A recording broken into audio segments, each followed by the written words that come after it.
Support for Audacious with Chion Wolf provided by a generous contribution from Suzanne Hopgood in memory of Frank Lord.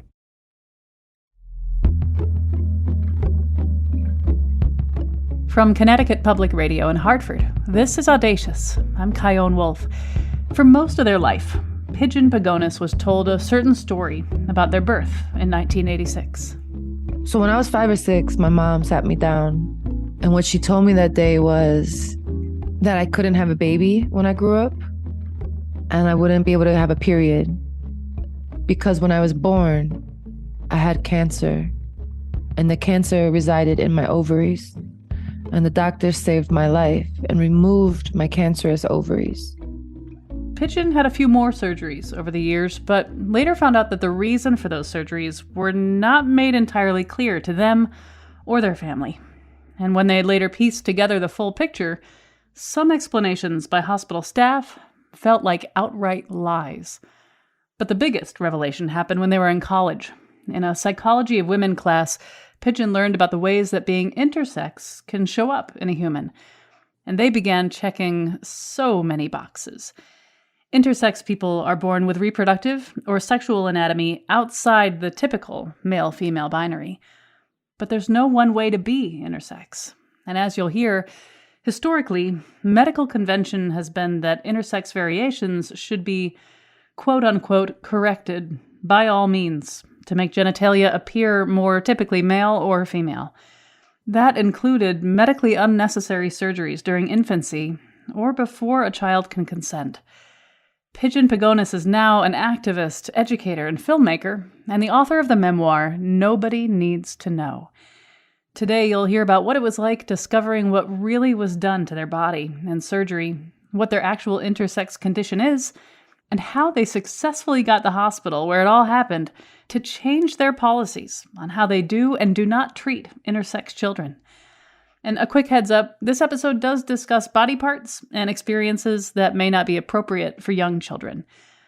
Here's Pidgeon talking about the sadness around what they thought was surgery to remove cancerous ovaries, and around not being able to have a period or children later in life. I remember attempting to cover up that sadness or to just sort of bury it as best as I could. But I always had that secret or that pain. It made me feel, it's the first time I felt different than anyone else. The second thing that would happen is I was having some issues going pee. And I told my mom. And soon after, there was a bunch of doctor's appointments set up. And one of them was an exploratory procedure where they put a camera up my urethra towards my bladder and decided and discovered that I had a problem with my urethra. And that's why I had a urinary problem. And that they told me they were going to fix my urethra. And I went under surgery, and I woke up from that surgery thinking I had a new fixed urethra. And how old are you at this point? I was 11. I was either 10 and a half or 11. I was in 5th grade. I had just learned about sex ed too. Like I was just going into sex ed and learning about the biological differences of boys and girls and how our bodies look and this and that. And let me guess, just boys and girls. Yes, just boys and just girls. And I thought I was just a girl at that time. And right before I went under the anesthesia, two doctors or one doctor, one of them, somebody came in my room and introduced themselves to me as one of the surgeons that day and told me that during the exploration process of the urethra, they also noticed that my vagina was a little bit smaller than other girls. And while they were in there doing the surgery, they recommend that I let them do a little incision in my vagina, my vaginal opening, to make that vaginal opening a little bit bigger. So that when I was older, when I was an adult and I was in a marriage, I could have sex with my husband. And I gave consent in At 10 or 11, yeah. And then I went under the surgery. It came up. Thought I had my urethra fixed, but I also thought, now I guess my vagina is bigger too. I was in the hospital for about 5 to 7 days. And during that visit or that stay, I had a lot of doctors visiting me and residents. And they would kind of just come in and look at the wound or the healing site, as they might call it, between my legs. You know, they might have even said, "Is it okay if we take a peek?" I think they always said peek. And I think I probably gave consent and said yes. I think that was part of my way of believing that, or trying to make believe that I was okay and I was strong and nothing, this wasn't affecting me. And it's part of being like a people pleaser, I think. But I noticed, you know, everyone around me is going through puberty, and I wasn't. At least the signs that I could see, I wasn't developing like breast tissue or hips, and I wasn't getting a period, which I already knew I wasn't going to get, but I was more aware of it than ever because everyone else was getting a period. And we went to the doctor, and, you know, and they said, well, you're gonna take these pills. You know, since we took your ovaries out when you were a baby, you can't go through a normal puberty without these pills. These pills are going to be like your ovaries. They're going to produce the same things your ovaries would have. And the pills ended up being estrogen. And that was like the third big thing in my life where I realized I'm different and everything is kind of different for me. And then I got to high school and I got a boyfriend. And that was the first time I attempted to have sex with somebody. And after 2 or 3 tries, it became apparent that sex was very difficult. I couldn't have it. It wasn't working. Penetrative sex. Yeah, the penetration wasn't penetrating. And again, I felt so lost and so different and so isolated than my peers and that in society, because you grow up in a society, you see sex everywhere, you know what it is. And I'm just like, I couldn't do it. There was a time eventually, I think after the 3rd time, where I was able to have penetrative intercourse with my boyfriend. And it hurt. And I brushed it off and said, okay, it's supposed to hurt. I read that it hurts the first time. And each time it hurt, and it never stopped hurting. And then eventually we had done it so often at a certain point that the hurt stopped hurting. And instead it was replaced with numbness. And that hurts in a different way, to be disconnected from your body in that way. But I preferred it over the pain.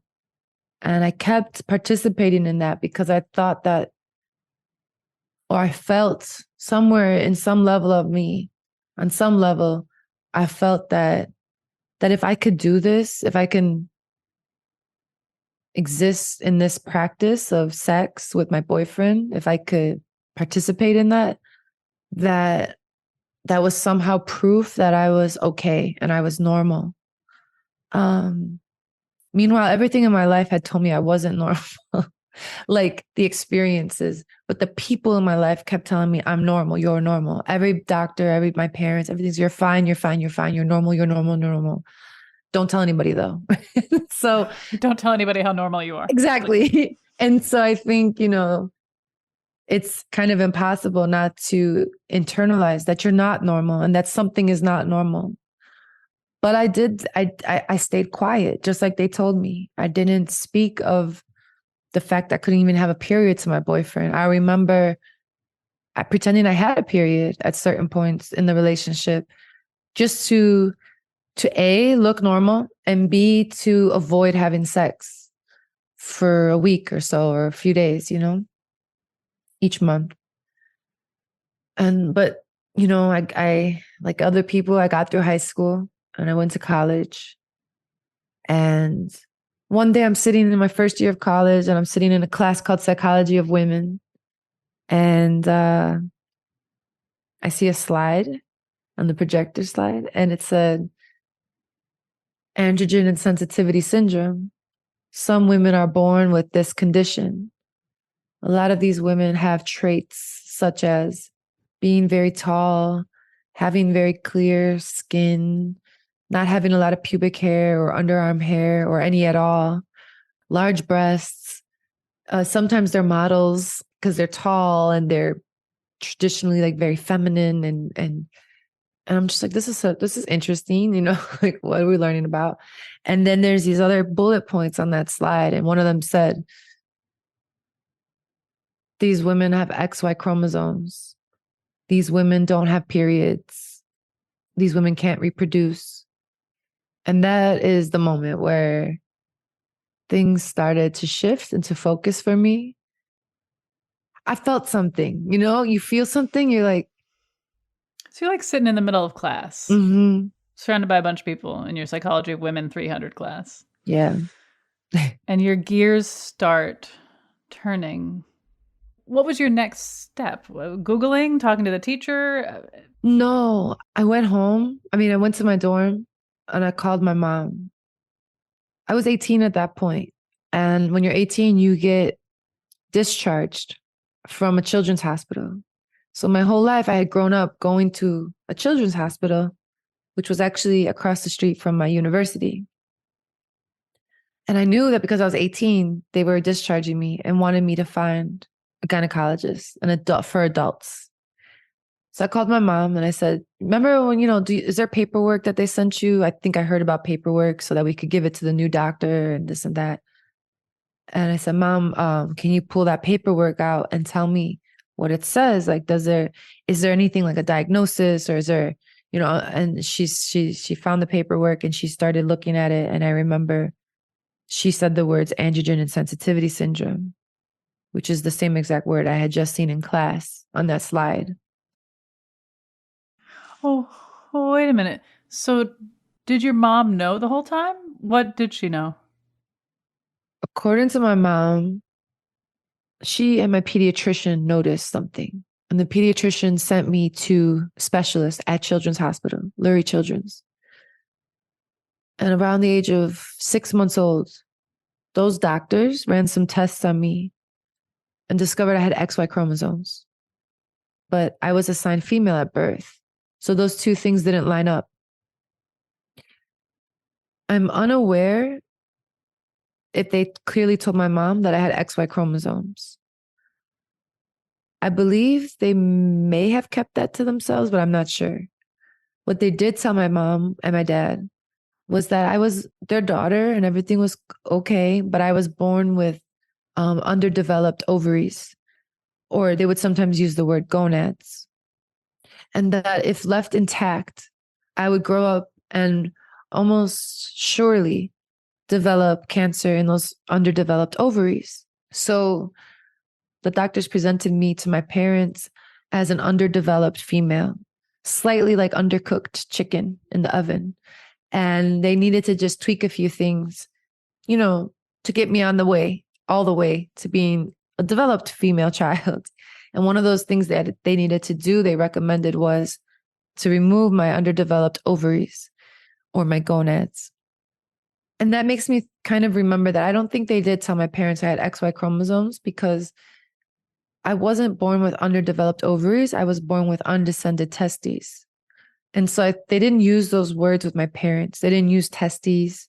They wanted my parents to also believe the myth as well.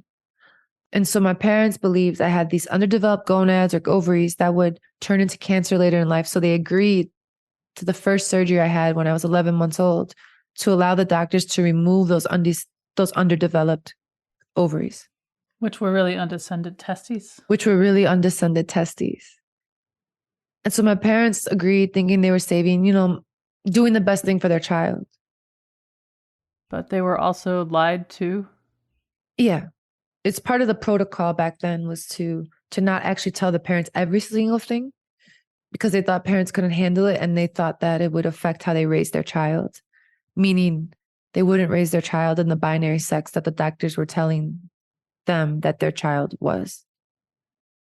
So how did things unravel from there when you're standing there with your mom and the paperwork and you see AIS, androgen insensitivity syndrome? So after that, I go on the internet and I do some research about AIS, or androgen insensitivity syndrome. And I find this term intersex. And I find out that androgen insensitivity syndrome is one of the variations or the conditions that falls under the umbrella term intersex. And intersex, I find out, is a term for people born somewhere in between male and female, or kind of outside of that paradigm as we think of it to exist. And I cry a lot at this point. And I stay in bed a lot, and I'm staying up late, just kind of Googling everything I can. Well, wait a minute. When you're crying, I imagine that's a different kind of crying than the kind of crying you'd been doing as a child and as a young adult leading up to this point. What were you crying about? What was in there? I think at first I was just shocked that I had XY chromosomes. I was in a very binary frame of understanding at that point about the world and about gender. And I had found out from my research that I was not probably born with ovaries, that I was born with undescended testes. So I felt really lied to. And I felt like life up until that point was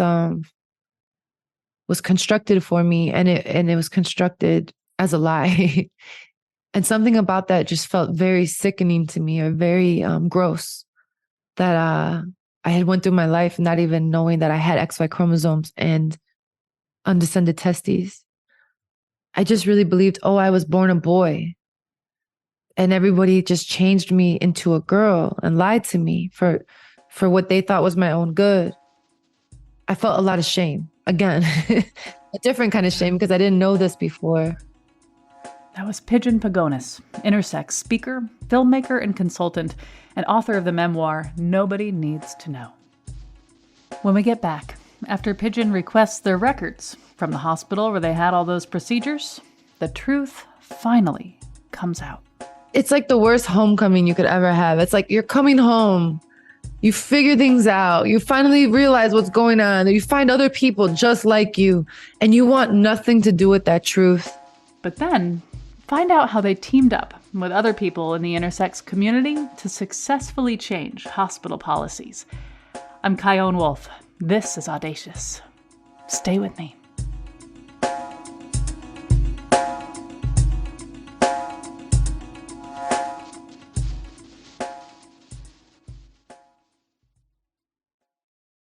This is Audacious. I'm Chion Wolf.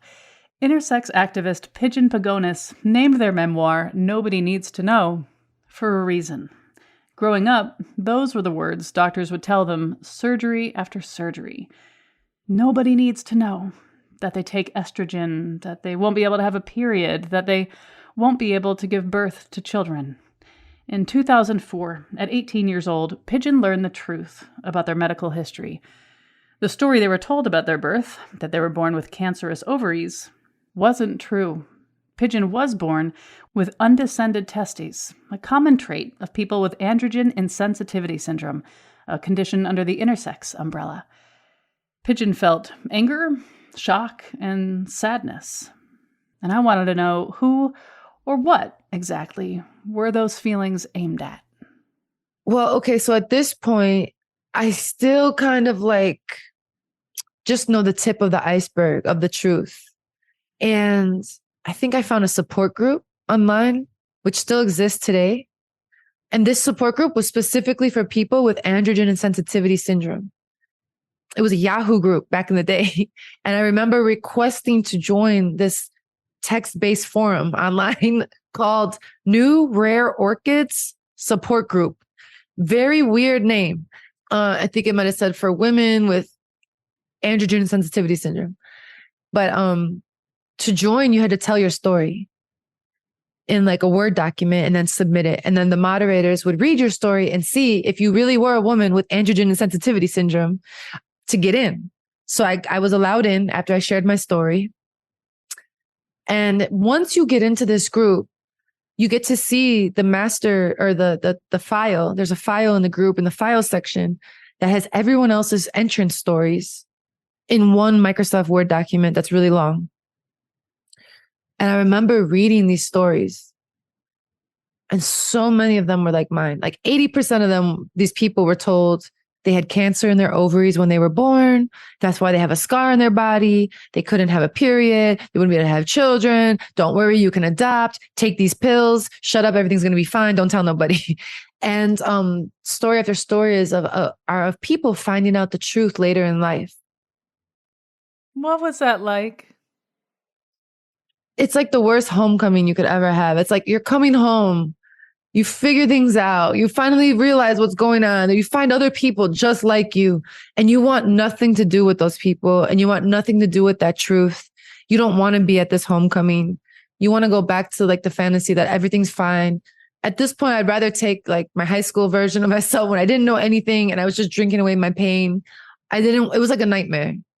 And I didn't want it to be true. At another point in this time in my life, I go to my teacher who had taught me about androgen sensitivity syndrome. And I sat down with her after class and I said, Professor, that thing you taught us about AIS, I went home after we learned and I found out that I have that thing, that I have that condition. And I was crying. And she told me that she was having a speaker come to class to speak about being intersex. And that she was part of this thing called ISNA, the Intersex Society of North America. And they had a speakers bureau and she was one of their speakers. She lived in Chicago, which is where I went to school and lived. And that she was going to come to class. And if I would like, we could get pizza after class so I could talk to her one-on-one. And I heard her share her story in class. And again, I didn't want to be associated with her. I didn't want to believe that I was intersex. I didn't want this to be true. But she encouraged me to say I was intersex out loud. She was a very proud intersex person. And she did a lot of work to reclaim that. And she wanted me to start on that journey. So I remember at that meeting where we got food together, she was just like, you need to say you're intersex. Have you said it yet? And I was like, I was like, no. And when I did say it, she's like, say it. I was like whispering it. And then I just didn't. It's like, there's people in this pizza place. They might hear, like, I'm in school. They might be at my school with me. Like, I just was like, can you calm down? And, but she gave me this piece of advice. And this is something I read about in that group. She said, go get your medical records. And a lot of women or people in that support group would talk about how they couldn't get their medical records, how they were burned in a fire, quote unquote. Off or misplaced every time they went to the hospital. Seemingly, for some reason, every person with AIS they couldn't find their medical records. So I take her advice and I go to the hospital. I cross the street, literally just have to cross the street from my college, walk to the basement of a hospital I'm very familiar with. I've been there a million times. This is Lurie Children's Hospital? Yeah, it used to be in a different location across the street from my school. And I go to the medical records department in the basement, which was the advice of every intersex person or every person with androgen sensitivity syndrome I'd met, that said, don't tell your doctors that you're trying to get your records. Go to the actual department and just pay for them out of pocket. Like, don't bring your doctors in, because if you go to the doctors, yes, it could be free, but they have the chance to know that you're looking for them and they can maybe change stuff or delete stuff, or they might get lost in a fire, quote unquote. And so I went to the downstairs and I applied I tried to buy my medical records or get them. And I remember just weeks going by and I never got them. And I was starting to get worried, like, what's going on? And I remember following up back in person. I went back in person. And I remember the person behind the desk, this time was completely different. The first time it was like, which actually now kind of worries me, but anyways. But the first time it was like, oh, it's going to take time or whatever, we'll call you. And then this time it was like, oh, 1 second. And they just turn around, they find my file, they make photocopies of it, hand it to me still hot off the Xerox machine. I take it back to my dorm and I start reading page by page. And I called Linnell, was the person's name who spoke at my class. And I read the first page and it said, 46XY male pseudohermaphrodite, female testicular feminization syndrome. I remember that was one of the first things I read about myself in my medical records. And this is going to all tie into who I was mad at. That kind of hit me hard, especially the words male and hermaphrodite. And the story of my life starts to get told to me through my medical documents, things I never had been told. One was that, there was something, my vagina in my labia as a kid, or my vulva, that triggered something in my pediatrician to send me to those specialists. I think they used the word swollen. My mom said that they used the word swollen. Things look swollen down there. And they said that whatever. So then they say, okay, then the parents bring the kid here to children's and we run the test. And then we find out they have 46 XY chromosomes. And we suspect they have testicular feminization syndrome, which is the old term for androgen sensitivity syndrome. And that they suggest they run a biopsy before I'm 11 months old. And we ran the biopsy and we discovered this kid's gonads were testicular in nature. The tissue was testicular. And we didn't tell the parents, we tell them, your kid has gonads and these gonads you're going to turn into cancer if we don't take them out. The parents agree. And we took out their testes. So that's all before I'm 11 months old. So I was kind of like, okay, that's probably when they told me they took out my ovaries. That made sense to me in a way. I was like, that's probably that ovary surgery where they saved my life. But I find out from my medical records, I actually had testes. And this feeling of being a girl and thinking I had testes was really not sitting well with me. It was like, I was really like mortified by it. One other really big changing point for you was when Linnell, who was the guest speaker in that class, that first intersex person you met, was invited to speak with other intersex people on Oprah. And Linnell invited you to be their guest in the audience. You said it changed the trajectory of your life. Tell me about it. At this point, I had not told anybody that I was intersex. And I seen these intersex people be really brave and kind of just share their story. And I was blown away because I was like, I could never do that. But when I saw them do it, something changed in me and a possibility unlocked. And the possibility was that like, maybe it's not so scary, or maybe it's not so bad to share my story with people. Maybe I want to be like them one day. After that day, I started to share my story more, maybe with my friend, like one of my best friends. And I found a new program at school called Women in Gender Studies. And I started to research the topic more and find out about the history of it all. And I started to talk about it in class. And I made my thesis project about it and about intersex. And I interviewed intersex people who started the movement. Some of them started the movement for intersex justice.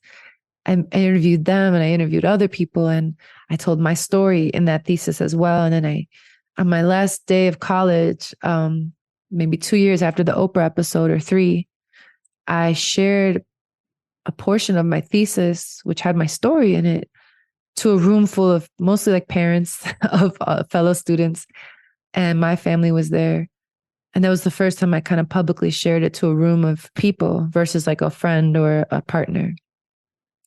That kicked the ball off, I think is the phrase, to a lifetime now since then of public speaking on this topic, speaking to the media about this topic, working in nonprofits, starting my own organization one day, and eventually writing my story as a memoir in this book, Nobody Needs to Know. You were featured on StoryCorps out of WBEZ Chicago, and folks there heard you tell a little bit about your story of discovering that you were intersex. And then you got a call from the hospital where all of your surgeries happened, Lori. Can you tell me about that, please? I got a few calls, but eventually, like it was the hospital kind of freaking out at first. It was like the PR department at first, but then it was a representative from the gender development clinic who was like, "I'm sorry about that other call. We would love to meet with you, and talk about your experience here and like da da da da." And so at the time, I was working at a nonprofit, an intersex nonprofit called Interact, which is the only legal nonprofit in the country that's dedicated to fighting for the rights of intersex people, and still is. And my boss at the time, who started the organization and who is a lawyer, I told her about that. And she said that she was going to come with me to support me, but we didn't tell them that she was coming. And then they come in, the surgeon, Dr. Earl Chang, and the clinic coordinator, Jennifer Leininger. And they said, well, like, what do you guys want? Da, da, da, da. And, we're not willing to stop the surgeries, but what else do you want? And we're not willing to apologize. And I said, like, we would like to give a training. I was in charge of a youth program at Interact at that point. I was like, we'd like to give you guys a training at your clinic. And they agreed to that and they let us do that. But that didn't change any of their practices. That was Pidgeon Pagonis, intersex speaker, filmmaker, and activist, and author of the memoir, Nobody Needs to Know. We'll have a link to their book and to Lurie Children's Hospital's statement about their current policies on intersex care at ctpublic.org/audacious. After the break, how Pidgeon sees the big picture. So many other cultures have acknowledged that not only gender, but sex exists on a spectrum. And that's the world that we need to push for. I'm Chion Wolf. This is Audacious. Stay tuned.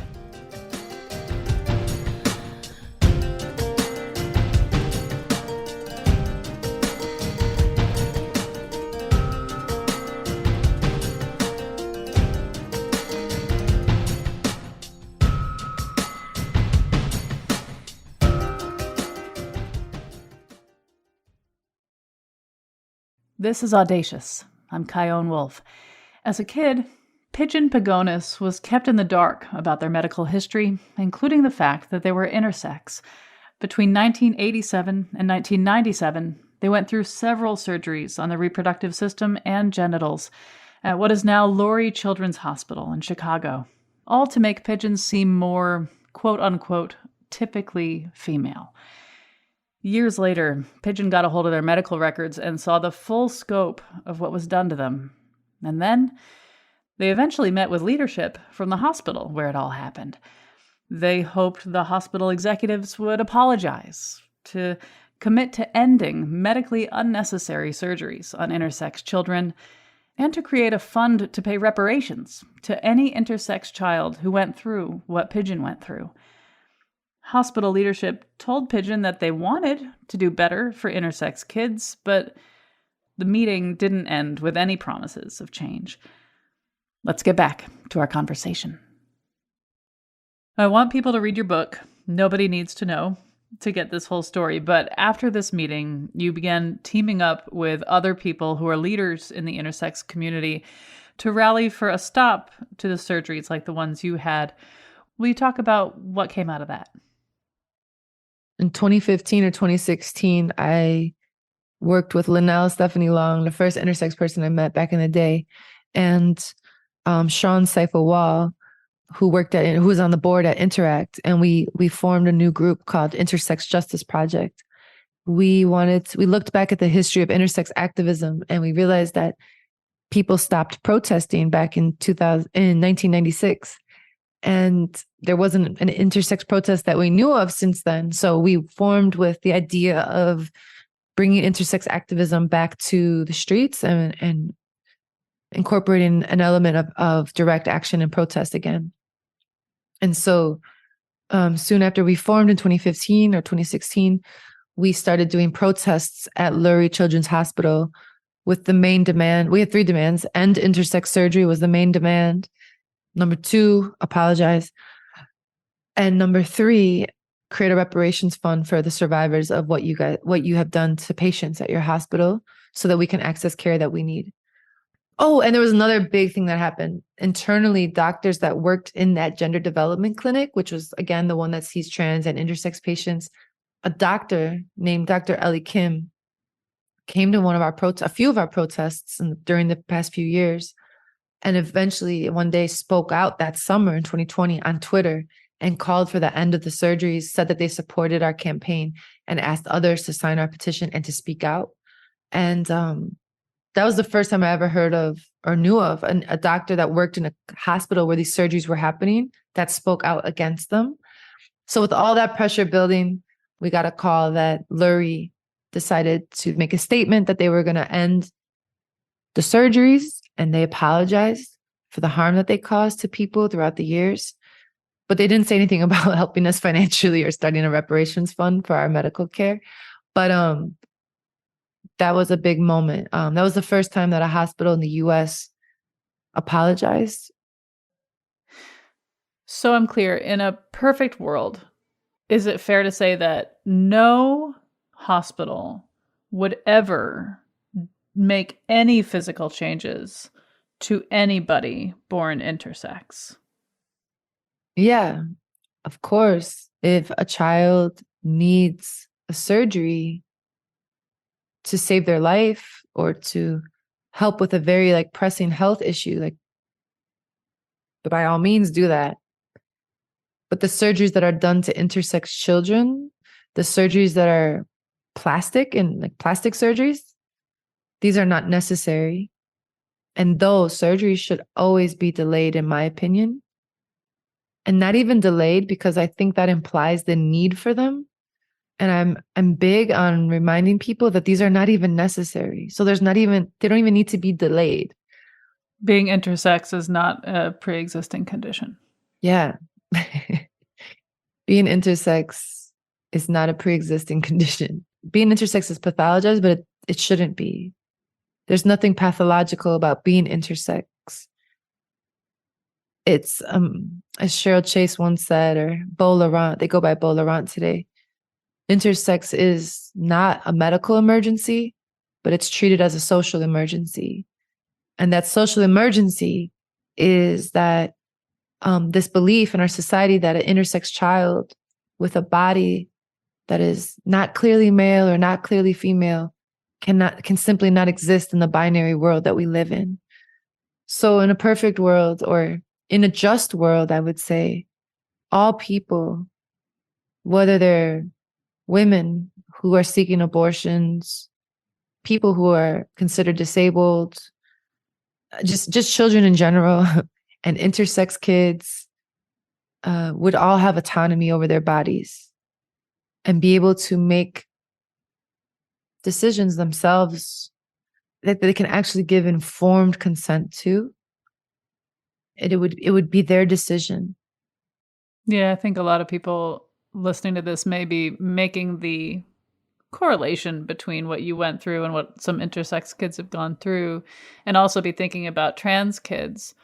And, if I imagine you being told that you have to have this surgery at 10 or 11, I think, well, what about a trans kid who's miserable and wants some gender affirming surgery, feels like gender affirming surgery would save their life? To someone not thinking deeply, they may think, oh, you're against surgery for all kids and kids can't make up their minds, but that's not the nuance you're talking about. Yeah, no. In the 1950s, there was this doctor named John Money out of Johns Hopkins. He actually studied intersex people. It was his it was his thesis in school. He was pretty well versed in our existence, that intersex people are born and this is what it is and this and that. As common as redheads. Mm-hmm. Yes, 1 in 2,000 births, and he had seen a bunch of us, this and that. But he was a sexologist, not a medical doctor, like not an MD. And he believed that we were a social emergency, our bodies, and that we did need to get forced into a binary box of male or female with surgery. And it had to be done as soon as possible. And it always had to be done before the age of 2, because he believed we had a sense of plasticity in our brains, and with gender especially, and that plasticity lessened after the age of 2, and children start to remember things after the age of 2. And so he developed this protocol that was meant to meet the social emergency of an intersex body. And that protocol was, first, identify the child as intersex or not. So if it is, then tell the parents as little as possible of the truth. And then the doctors were supposed to make a decision of what that child should be raised as, either male or female, based off of their thinking. And coincidentally, the thinking usually ended up saying that child should be raised as a female, or as female. And I say coincidentally because I think it was John Money who is famous for saying it's easier to dig a hole than build a pole when it comes to genital surgeries. And because of the constraints in surgery techniques at the time and still today, but less so today, it was easier to do a vaginoplasty on a baby than to do a phalloplasty and create a phallus. So most intersex kids, surprise, surprise, I think it's like over 90%, got assigned female by these doctors, whether or not they were assigned female at birth. And so John Money's protocol became the protocol that I would say a lot of intersex people came in contact with after the 1950s. Now, these are surgeries, and also not just surgeries, but that when the kid grows up, hits puberty, you also then give them the appropriate hormones, which always ended up usually being feminizing hormones like estrogen. And you never tell the kid the truth. That's the three protocol. The three pillars of his protocol was shame, secrecy, and surgery. And I think the way that we need to then navigate this issue, which kind of feels like a two sides of a coin topic. Well, if you're saying, Pidgeon, that intersex kids shouldn't have surgeries done to them, then what do you say when a trans kid wants to have surgery? It comes down to bodily autonomy. These same procedures that were developed by John Money, that are forced on intersex kids, that are completely covered by medical insurance, that parents more or less seem to have less stigma about, or less hurdles and obstacles in getting, which is all by design because society and the doctors want to push us intersex people with naturally, I argue, naturally non-binary bodies in terms of our biological sex into a quote unquote binary designation or existence, are the same procedures and the same hormone pills made by the same manufacturers and developed by the same guy, John Money, which has now trickled down to many other surgeons. These protocols are the same things that are being denied from trans people that are consenting and that want these things. And so why is it that a group of people who actually wants these things, who need these things, who've experts time and time again, doctors, physicians, academics, researchers, have shown time and time again ad nauseum that these are life-saving procedures for this group of people when I'm talking about trans people, trans youth, trans young adults, etc. Why are they denied the autonomy from these things? These same things that are forced on intersex kids and no one bats an eyelash. And these are things that intersex people, since the first batch, have grown up since the 50s, and John Money had gone underneath his protocols, grown up and grew up and became adults in the 90s. And ever since that first batch of kids grew up, have been adamantly and vehemently opposed to these surgeries, these non-consensual surgeries from happening, being forced upon intersex people such as themselves. This is a global issue that that activists have started advocating for in the 90s and have never once changed their tune, have always been resolved in their fight for justice and in saying these surgeries rob people of our bodily autonomy. They rob us of our bodily autonomy and they need to end. And if there's ever a surgery in anyone's life that's cosmetic, that's plastic in nature, that should be a person's decision that they can consent to, and not the type of consent that they tricked me into believing I gave when I was 11, which is not telling the person the whole story, not providing them alternatives, not introducing them to the support groups that exist so they can meet other intersex people who have had these surgeries and can give their experiences with them, or can meet other intersex people who slipped through the cracks and didn't get the surgeries and can tell you their experiences. And surprise, surprise, they love having their organs inside of them and they love having their genitalia intact without scar tissue and nerve damage. Not that kind of fake consent. I'm talking about real informed consent that is actually invested in treating the person the patient, quote unquote, treating them as an expert on their own lives, as worthy of having autonomy over their own body, as somebody to trust in this medical encounter that happens when an intersex person is placed, or their family encounters a doctor or a physician or a surgeon. Intersex people, we don't need surgeries to live happy, healthy lives. What we need is just a little bit more understanding that bodies, human bodies, exist on a spectrum when it comes not just to gender, but biological sex. And this has been the case since the beginning of humanity. And we are very unique in this culture, this society, Western, European rooted society, that we don't acknowledge this rich diversity, this spectrum, this beautiful richness and vastness that biological sex actually exists within. So many other cultures and places and times have acknowledged that not only gender, but sex exists on a spectrum. And I think that's the world that we need to push for, because it's not only going to lead to more autonomy for intersex people, but also for trans people. And then if there's more bodily autonomy for us, there could be more bodily autonomy, hopefully for everybody. Like, people, period, should have autonomy over their bodies. And children should be respected and given autonomy over their bodies. And people that are labeled disabled as kids should be given autonomy. People with neurodivergence should have autonomy.